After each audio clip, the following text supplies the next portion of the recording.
siku hizi za mwisho kuna watu wanatafuta kujua ni nani atakayekuja kuwapiga chapa watu wa ufalme wa Mungu, watu watakaoenda katika ufalme wa Mungu, na ni nani atakayekuja kuandikisha watu watakaokuwa katika watu ambao wako upande wa Mungu ili waokolewe.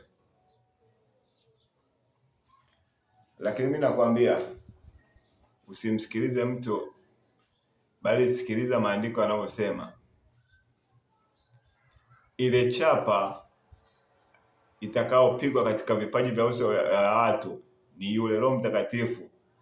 Yaani siku za mwisho Kristo anapokuja kuwachukua watu wa ufalme wa Mungu, ataangalia aliyeko na roho yake ndani yake,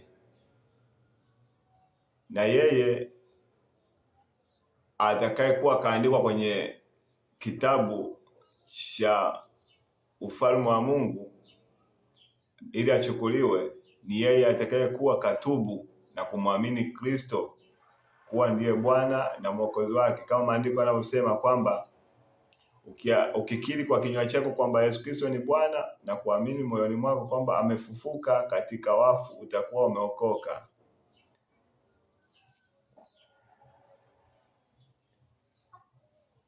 Tubuni, kwa kuwa ufalme umekuja, na ufalme umekuja kukuchukua, na unakuchukua kwa sababu ya kuamini pekee. Mtu yeyote asikwambie kwamba kuna binadamu anakuja kwa ajili ya kuandikisha watu wa ufalme wa Mungu. Hakuna binadamu wala hakuna kanisa wala hakuna dini yoyote inaandikisha watu wa ufalme wa Mungu, isipokuwa ni kuipokea roho ya Mungu ndani yako.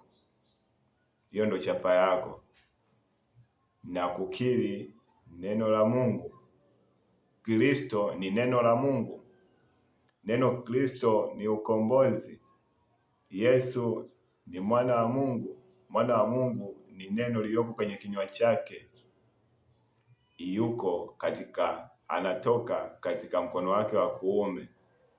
Anatoka katika